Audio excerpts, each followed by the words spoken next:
Hello दोस्तों, नमस्कार। आप सबका स्वागत है। अब इतने दिन शेष नहीं है कि आपको विस्तार से मैं एसएसटी पढ़ाऊँ, लेकिन मेरी कोशिश रहेगी कि आगामी 2-5 वीडियो में आपके एसएसटी को पूरा कंप्लीट कर दूँ, आपका रिवीजन करा दूँ, आपका एक भी क्वेश्चन बाहर नहीं जाए आपके सिलेबस से, और आपका सिलेबस से किस तरह से प्रश्न पूछे जाते हैं और किस किस पैटर्न के हिसाब से आपका एग्ज़ाम सेट होता है। तो आपको यहाँ देखने की ज़रूरत है। मैं आपके पूरे विषय क्लियर करने की कोशिश करूंगा। आपको पता है कि लोक प्रशासन, दर्शन शास्त्र और समाज शास्त्र ऐसे 3 विषय हैं जिनका सिलेबस सीमित है। उनसे अधिकांश क्वेश्चन उनके सिलेबस से ही पूछे जाते हैं। इतिहास, भूगोल जैसे विषय हैं उनमें से कितने भी प्रश्न बन सकते हैं, लेकिन इन विषयों से केवल सीमित ही प्रश्न बनते हैं और इन प्रश्नों को यानी कि इनको पूरे में से पूरे करने के चांस होते हैं। इनसे ही अपना सिलेक्शन श्योर होता है। तो हम लोक प्रशासन के विषय में देखेंगे कि लोक प्रशासन में किस तरह से प्रश्न पूछे जाते हैं और आपको क्या क्या ध्यान रखना है और आपकी तैयारी कितनी है। मैं कोशिश करूंगा अपना बेस्ट देने की। पहले मैं जैसा कि पहले भी आपको जीके वाले पेपर में मैंने बताया था कि आपको सर्वप्रथम इसका सिलेबस देखना होता है। लोक प्रशासन का 5 यूनिटों में सिलेबस बटा हुआ है।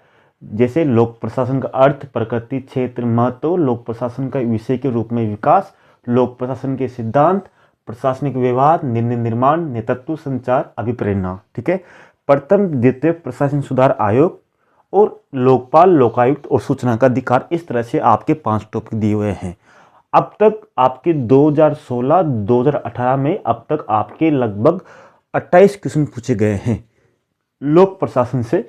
आपके प्रथम यूनिट से 2016-2018 में 7 क्वेश्चन पूछे गए टोटल अभी तक, और दूसरे यूनिट से लोक प्रशासन के सिद्धांत से लगभग 8 क्वेश्चन पूछे गए हैं अभी तक, और इसी तरह प्रशासनिक व्यवहार से लगभग 5 क्वेश्चन पूछे गए हैं, और प्रथम द्वितीय प्रशासनिक सुधार आयोग से केवल अब तक एक ही क्वेश्चन पूछा गया है, और लोकायुक्त, लोकपाल, सूचना का अधिकार अधिनियम से अब तक 3 क्वेश्चन पूछे गए हैं।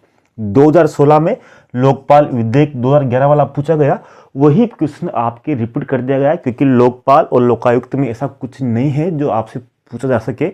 इसलिए एक क्वेश्चन तो आपका यहाँ से कंफर्म मान लीजिए, क्योंकि आपके 2011 में भी ये पूछा गया, यानी कि 2011 वाला विधेयक 2016 वाले क्वेश्चन में, और 2011 वाला ही विधेयक आपके 2018 वाले प्रश्न पत्र में पूछा गया। इस तरह से ये आपके रिपीट हुआ। और सूचना का अधिकार अधिनियम में भी आपका किस वर्ष अधिनियमित हुआ वो क्वेश्चन आपके पूछा गया। तो ये था। अब आपको क्वेश्चन कैसे हल करना है, जैसा कि मैंने आपको पहले बताया है कि आपके एसएसटी विषय है, तो एसएसटी विषय में आपके 15 से 20 क्वेश्चन तो आपके सिलेबस से ही कंप्लीट होंगे। जैसा कि अगर आपको सिलेबस याद है तो आपके अधिकांश क्वेश्चन यहाँ से ही कंप्लीट हो जाएंगे। जैसा कि यहाँ देखिए, एक क्वेश्चन पूछा गया है कि एक आंतरिक लालसा जो व्यक्ति को कार्य करने के लिए अभिप्रेरित करती है। इसके 4 ऑप्शन थे: अभिप्रेरणा, मनोबल, उत्साह, रुचि।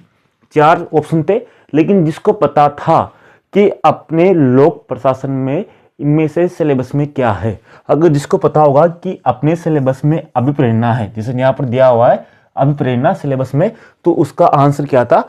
अभिप्रेरणा। यानी कि आपके आंसर हमेशा वही सही रहेगा जो आपके सिलेबस में है। तो इसका आंसर क्या था? अभिप्रेरणा। इसी तरह आपके हर्ज वर्ग वाला ही क्वेश्चन बार बार पूछा गया। जैसे यहाँ पर हर्ज वर्ग के अनुसार कौन सा अभिप्रेरक है? अभिप्रेरणा का द्विघटक सिद्धांत किसने दिया? अर्ज वर्ग ने दिया।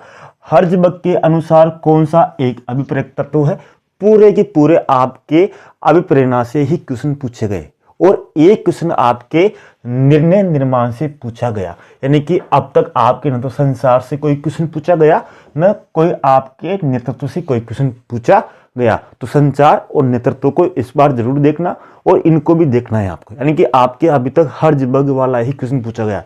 जिसने 2016 में हर्ज वर्ग वाला देख लिया तो निश्चित तौर पर उसके 2018 में क्वेश्चन सही हुए होंगे। इसी तरह जिसको सिलेबस याद होगा, तो यहाँ पर पूछा गया था क्वेश्चन, किसने भारत में लोकपाल और लोकायुक्त की सिफारिश की थी? तो उसमें ऑप्शन था, आप प्रश्न पत्र देखना, वेबसाइट डाउनलोड करना पुराने प्रश्न पत्रों को, तो एक क्वेश्चन मिलेगा आपको। तो उसमें केवल एक ऑप्शन था, प्रथम प्रशासनिक सुधार आयोग। और जिसको पता था कि सिलेबस में प्रथम प्रशासनिक सुधार आयोग है तो उसका आंसर यही था, उसमें द्वितीय नहीं दिया हुआ था कि प्रथम दिया हुआ था, तो उसका आंसर यही रहता सिलेबस के अनुसार। आपको दो अभी जो पेपर होगा उसमें ध्यान रखना है कि अगर आपको कोई क्वेश्चन नहीं आ रहा और आपको तुक्का लगाना है तो आपको ये देखना है कि इसका जो ऑप्शन है उस ऑप्शन में से सिलेबस से संबंधित टॉपिक कौन सा है, उस पर ही आपको राइट लगाना है और वही आपके 100% सही निकलेगा। अब आपके अर्थ, प्रकृति, क्षेत्र, महत्व, लोक प्रशासन के विषय में एक विकास, अगर मैं चाहूँ तो इनकी एक अलग क्लास ले लूँगा, लेकिन इस वीडियो में मैं आपको समझाने की कोशिश कर रहा हूँ कि इस विषय में आप पूरे में से पूरे नंबर ला सकते हैं। यानी कि आपको अर्थ, यानी कि आपको अर्थ नहीं, केवल आपको परिभाषा याद करनी है 5-6 विद्वानों की, जैसे विड्रो विल्सन हो गए या फिर आपके टेलर हो गए, विर्विक हो गए, फेवल हो गए, इनकी आपको परिभाषाएं ध्यान रखनी है। और प्रकृति, जैसे प्रकृति पूछा गया आपके कि प्रकृति के संबंध में एलडी वाइट का दृष्टिकोण कौन सा था। जैसे दृष्टिकोण बहुत से हैं, व्यापक है, संकीर्ण है, एकीकृत है, ये दृष्टिकोण अलग अलग है। इसमें आपको देखना था कि कौन कौन सा दृष्टिकोण है। अगर आपके पास लोक प्रशासन की 11वीं और 12वीं की बुक है तो पूरे के पूरे क्वेश्चन उन 11वीं 12वीं की बुक से मिल रहे हैं। एक क्वेश्चन तो आपके पास 11वीं और 12वीं की आपके पास लोक प्रशासन की बुक जरूर होना चाहिए, और होगी भी सही, आपने तैयारी कर रहे हो तो, क्योंकि उससे ही अधिकांश क्वेश्चन बैठेंगे। तो ये 5 टॉपिक आपको उसमें आराम से मिल जाएंगे। इसी तरह देखिए, परिभाषा यहाँ पर पूछ ली गई, पोस्ट कोड का आपके यहाँ से पूछ लिया गया कि इनके जो अर्थ हैं, जो प्लानिंग, ऑर्गेनाइजेशन, स्टाफिंग, जो आपके है रिपोर्टिंग या बजट जो, तो इसमें आदेश और निर्देश किसका था, तो ये डी इसका आंसर था। इनके अर्थ किसने दिया, क्या दिया, ये क्वेश्चन आपके बार बार बनते हैं। किस काल को सिद्धांतों का स्वर्ण काल कहते हैं। आपके जो ये देखो यहाँ पर एक लोक प्रशासन के विषय में जो विकास हुआ, विकास यानी कि जो चरण थे लोक प्रशासन के, जैसे इसमें कभी संकट का काल आया, कभी चुनौतियों का काल आया, कभी स्वर्ण काल आया। इस काल को आपको देखना है, जिसे आपके बटे हुए हैं 1927 से 1938, फिर 1938 से 1949, फिर 49 से 71, इस तरह से आपके सिद्धांत एक काल बटे हुए, तो उनको इसी तरह आपको लेखक और पुस्तक, आपके 1 या 2 क्वेश्चन इस बार आने वाला है। यानी कि आपको लेखक और पुस्तक जो प्रमुख विद्वान है, इसमें आपको जरूर पूछने वाले हैं। यानी कि प्रमुख पुस्तकें कौन कौन सी है, प्रमुख लेखक कौन कौन से, आपको ध्यान रखना है। और किसने राजनीति लोक प्रशासन को प्रत्यक्ष विषय माना, ये भी आपको बिल्कुल इसमें मिल जाएगा एक विषय के रूप में, क्योंकि इसमें राजनीति और लोक प्रशासन के बीच में बहुत विवाद रहा। पहले मान देते हैं कि लोक प्रशासन और राजनीति एक है, बाद में मानने लगे अलग अलग है, फिर सम्मिलित रूप में मानने लगे। यानी कि इस तरह से हम देख सकते हैं कि ये आपको पढ़ना है, यहाँ से बहुत से क्वेश्चन बनते हैं। और सिद्धांत के रूप में देखते हैं तो इसमें आपकी विचारधाराएं हैं, जैसे मानव संबंधी विचारधारा है, आपके एल्टन मेयो की है, ये आवश्यकता सिद्धांत है जैसे मेयो की है, या टेलर की है, या फेहोल की है। जो विचारधारा है उनसे बहुत से क्वेश्चन बनते हैं। या वेबर की नौकरशाही विचारधारा है, उनकी जो मुख्य मुख्य विशेषताएं, जैसे आपके पूछेगा मैक्स वेबर की निम्न में से कौन सी नौकरशाही की विशेषता नहीं है। यानी कि यही क्वेश्चन आपसे पूछेंगे। जैसे शास्त्रीय सिद्धांत हो गया, परंपरागत हो गया, आधुनिक हो गया। इसी तरह आपके ध्यान रखना है कि ERG सिद्धांत किसने दिया, वैज्ञानिक प्रबंध सिद्धांत किसने दिया, नौकरशाही सिद्धांत किसने दिया, आवश्यकता पदस्योमान सिद्धांत किसने दिया, मेस्लो ने 5 आवश्यकताएं बताई। आपको क्रम याद होना चाहिए कि आवश्यकताओं की 5 आवश्यकताओं का क्रम कौन कौन सा है। इसी तरह XY सिद्धांत किसने दिया, मैकग्रेगर ने दिया। ये आपके मिलान वाले क्वेश्चन भी आते हैं। जितने भी सिद्धांत है इनमें आपको याद करना है, यही क्वेश्चन आते हैं। इनको आप स्क्रीनशॉट जरूर खींच लेना, या भी मैं व्हाट्सएप पे या टेलीग्राम पे इसको भेज दूंगा आपके। इस तरह आपके प्रत्यायोजन में अधीनस्थ को कौन सा अधिकार सौंपा जाता है, प्रत्यायोजन हो गया, आपके उत्तरदायित्व हो गया, ये सब आपके हैं। व्यक्ति व सिद्धांत आपको मिलान करना है, यही सही।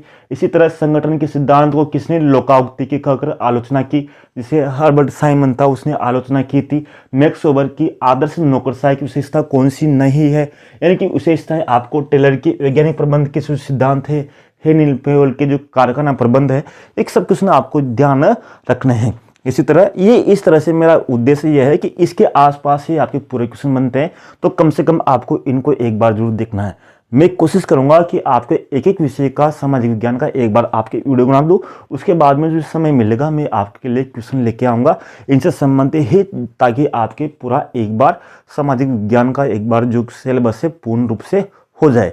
आपके सबसे हार्ड पड़ेगा भूगोल वाला, क्योंकि भूगोल में आपके भौतिक भूगोल से अधिक क्वेश्चन पूछे जाते हैं, राजस्थान और भारत के भूगोल से कम क्वेश्चन पूछे जाते हैं। नेक्स्ट वीडियो में मिलते हैं और नेक्स्ट वीडियो अपने होगा भूगोल से ही संबंधित। धन्यवाद। जय हिंद।